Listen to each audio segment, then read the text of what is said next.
Olá, visitante do canal, seja mais uma vez bem-vindo! No vídeo de hoje eu vou dar uma breve explicação para vocês por que os resistores de mesmo valor têm tamanhos diferentes.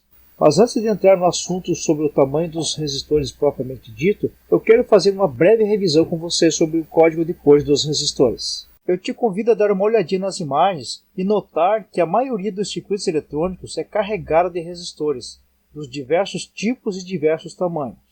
No estudo de hoje eu vou usar como referência uma tabela de valores comerciais de resistores da classe E24, que corresponde a uma tolerância de 5%.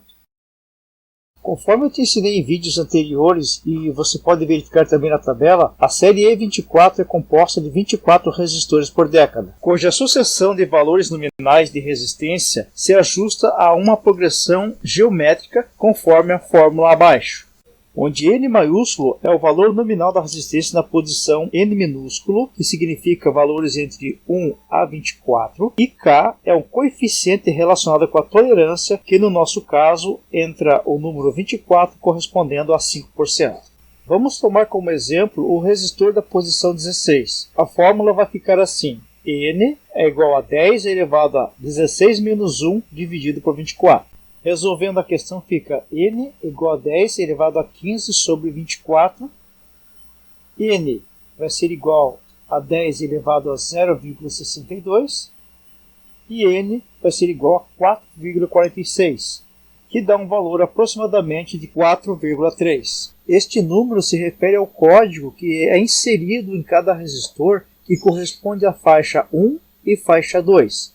Observe neste resistor aqui do exemplo. A faixa número 1 é na cor amarela, e se você verificar a tabela, a amarela corresponde ao algarismo 4, e a faixa número 2 é laranja, que corresponde ao algarismo número 3. A faixa número 3 significa a quantidade de zeros que deverão ser colocados após esses dois algarismos, para formar o valor nominal do nosso resistor.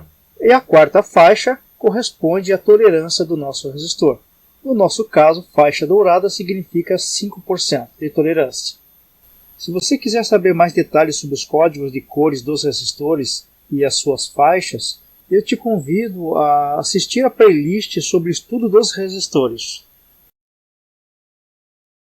Agora que você já sabe o que significam as cores dos resistores conforme o nosso resumo, eu gostaria que você observasse a imagem e aí te faço uma pergunta. Por que muitos resistores têm tamanhos diferentes, embora os seus valores nominais sejam iguais?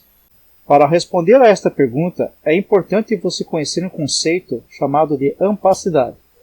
A ampacidade é definida como a corrente máxima que um condutor pode conduzir continuamente, em condições especificadas, sem que a sua temperatura em regime permanente ultrapasse um valor limite. Quando o resistor está conectado a um circuito elétrico, no momento em que for colocado uma diferença de potencial em seus terminais, aparecerá uma corrente elétrica e isso fará com que haja uma dissipação de potência. Esta potência será dissipada na forma de calor, o que produzirá um aumento na temperatura do material. Se o material for dimensionado da forma correta, não haverá problema algum, pois assim ele está dentro dos limites aceitáveis de operação.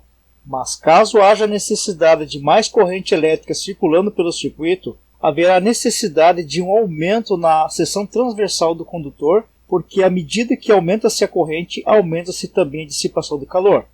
Com certeza, se for usado um resistor com dimensões abaixo do que for especificado, caso haja uma solicitação a mais de corrente, haverá danos no componente.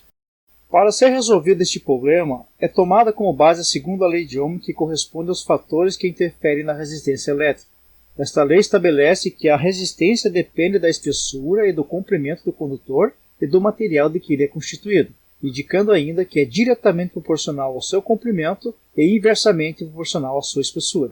É importante salientar aqui que, independente do tamanho do resistor, quando nós colocamos no circuito eletrônico, ele deve permanecer com a mesma resistência ou valores dentro da faixa de tolerância. Então é interessante que na fabricação de uma série de resistores seja mantido o mesmo tipo de material, pois assim o material que constitui o corpo dos resistores da série terão a mesma resistividade. Para que você entenda melhor, vamos fazer um exemplo hipotético. Observe a imagem. Aqui você vai ver que nós aumentamos a seção transversal, melhorando a amplacidade do nosso resistor. Isso fará com que haja mais facilidade para a condução de elétrons, aumentando a sua capacidade de condução. Porém, se você observar atentamente a fórmula e aumentar somente a seção transversal do componente sem mudar o comprimento ou sem mudar a resistividade, que é a característica do tipo de material que ele é feito, haverá um problema com a resistência, pois ela mudará o seu valor, tornando-se menor do que o valor original. Então, como exemplo, uma vez que você aumente 2 vezes a seção transversal, a resistência deste componente reduzirá pelo menos 2 vezes. Ou seja, pela metade.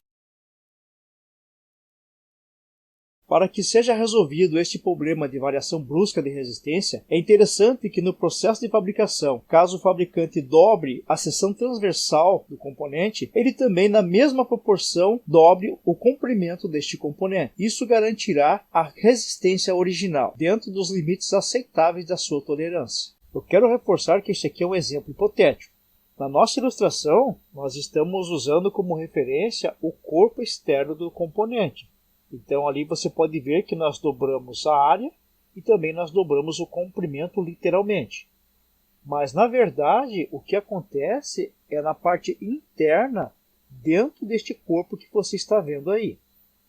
Então, comparando com as tabelas, você pode verificar que as medidas elas ficam meio relativas. Mas o que significa isto? Bom, você tem que ter levado em consideração o tipo de resistor que você está usando. Então, um resistor que na parte interna é feito de material sólido, como o caso de resistores de carvão, você consegue usar como exemplo a nossa ilustração aqui.